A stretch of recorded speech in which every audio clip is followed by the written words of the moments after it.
Hello and welcome back to my channel.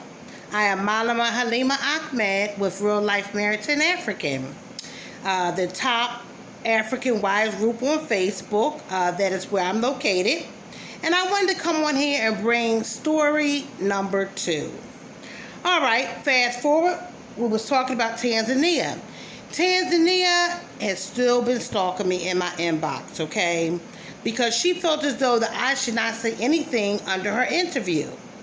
Tanzania stalked me all day last week, a couple days ago, and she wanted me to talk to her husband on the telephone. And African men, they don't like drama. Like, African men do not like a whole bunch of women problems. They don't like a loud woman. They don't like a disrespectful woman. So I declined. I said, listen, this is women's stuff. This is not stuff for a man. We don't need to discuss this with your husband, okay? He is married. If he's married, then that's not nothing I can say about that. You married a Muslim, you a non-religious woman, and you married someone that's a Muslim. And in Islam, a man can have more than one wife. Even if an African man is a Christian, sometimes in Africa they do have more than one wife. So that's something between her and her man. So back to the story. So Tanzania was so upset that I was under her comment section about this interview. It was so, the interview was so poorly, okay? Someone is telling you that they married their husband, and the husband is 13 years, she's 13 years older than the husband, okay? And that was a red flag, okay? The man inboxed her on Facebook. She responded to him. She called herself in a 2-year relationship with this man, okay? You cannot be dating no one for 2 years, okay? Dating means going out, your man treating you out, taking you out around his family, and you physically seeing him. But a lot of these women feel in their mindset that they are actually really dating someone, okay? Which is very silly to me. Everyone knows when you date, a person with a clear mindset would know that dating requires seeing the person physically, going out with them, they spending money on you. That is dating, okay? Which I don't understand why this woman was saying she was dating this man for 2 years, okay? She was 13 years older than him. She had to be like 56, 57, all right? And Tanzania did not say, well, don't you find that strange that this man would marry you, an older woman? Okay? The only thing Tanzania did was just kept on shaking her head like this, like she was mentally retarded, okay? Like she had a mental capacity in her mind, okay? Why should the next woman, isn't it strange to you that you're 13 years older than this man, okay? And then the man don't have any children. He don't have any children. You're 13 years older than him. You met him on Facebook. You dated him. These was all the red flags that Tanzania did not even bother to pick up on because she didn't care. She was only looking for viewers. She couldn't even support this woman with some hard questions because she was so busy shaking out her head like this, instead of saying, listen, you're 13 years older than this guy, okay?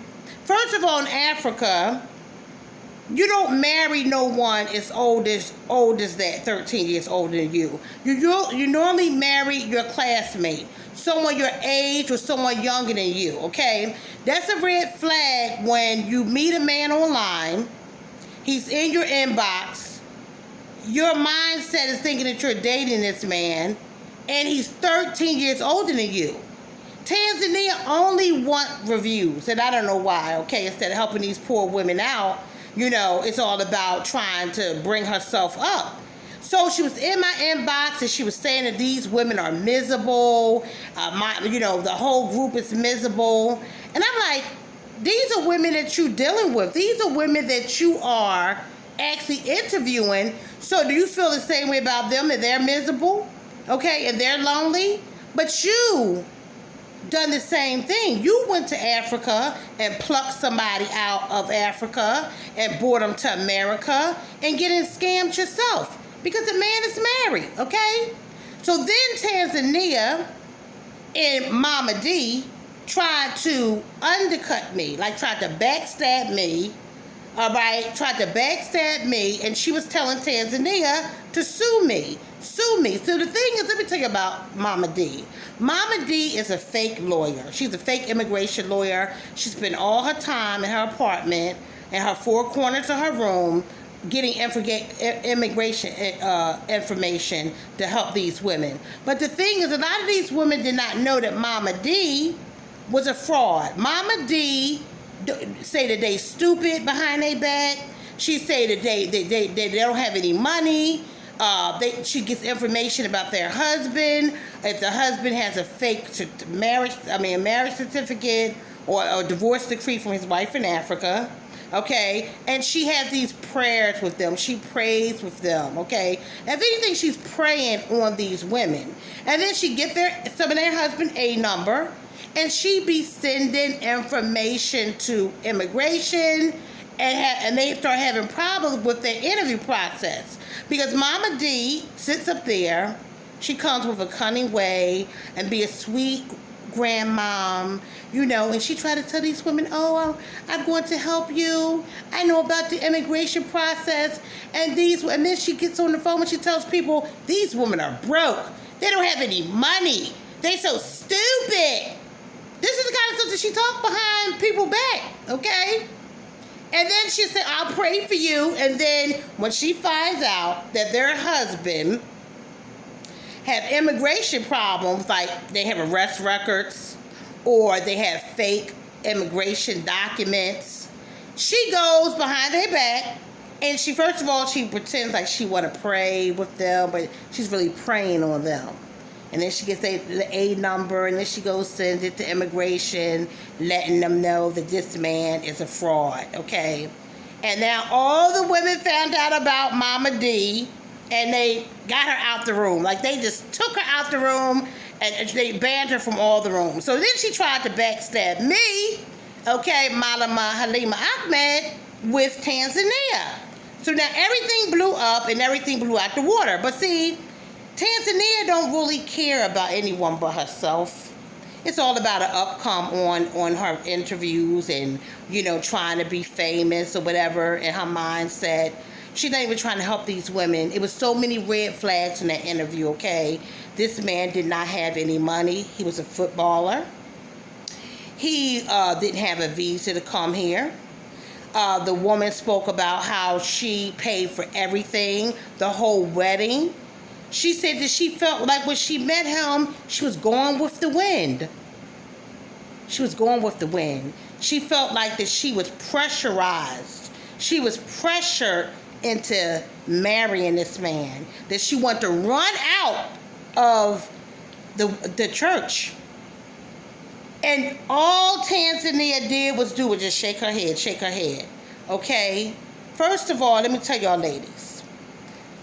African men do not marry older women, okay? That's the first thing. They don't marry somebody old enough to be their mama or their auntie, okay? They don't, African men go to the family and ask to marry you. And in Africa, the man provides a bride price for the woman, okay? He goes to her family. No African man is going to marry a non-bearing woman who can't have any children, and older, okay? A lot of these men want to come here and they want to use women, okay? Not all of them, but a lot of them do, okay? So this woman is sitting up there on the stage with Tanzania, telling Tanzania about really how stupid she was, okay? All right? And the man, she had not seen this man for years. And she went over there on the first visit and married him. Now, listen, y'all, you do not go to Africa on the first visit. The thing is, a lot of these men charm women. And I'm going to get into late videos on how the method of charming works and how women need to stop being charmed. They mesmerize you.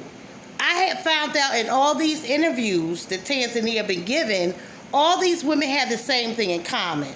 They met the man online in their inbox. They was old enough to be their mother. They was these men didn't have any money. These women had to pay for everything. These women paid for hotel stays. They paid for the wedding. They've been giving men money. They don't even care if the man is even want children, okay? Mama D, she's like 65. She married someone that's 37, all right? And in her delusional mindset, Mama D thinks that this man is actually going to stay with her. Now, the crazy thing about Mama D is she thinks that this is a real bona fide marriage. Her husband has a job in another state. He never comes home. He's gone for 3 and 4 months. And inside Mama D's mind, she believes that this is a solid marriage, okay? And the man be gone for 3 and 4 months, okay? And he's able to come home, but he's not coming home. And when he does come home, Mama D's husband has a different room. He doesn't even sleep with her. And everyone knows it. All her family members know it. All her friends know it. The man doesn't even sleep with her. Now think about it. Why would a 37-year-old man, okay, want a woman that's 65 years old? Okay, he's not even coming home. And inside her mind is delusional. She wants people to believe that she has a solid marriage. Okay? This man is infatuated by Caucasian women. He loves Caucasian women, okay? All right? This is what he likes and he fantasizes about. Okay? He doesn't even sleep in the same room with her. He comes 3 and 4 months, and she tells everybody she's married for 6 years. So Mama D is really got a lot of trauma, okay? A lot of trauma in her life that I don't know what's going to happen when this man finally don't come home one day at all.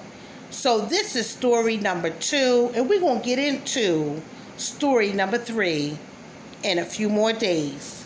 So click like and share to this video. I'm Malama Halima Ahmed, and I have a group called Real Life Married to an African. I've been with Africans for 30 years, and I want to tell you the process on how to navigate through marriage, dating, and marry an African. Tune in, click like and share, and subscribe to my channel.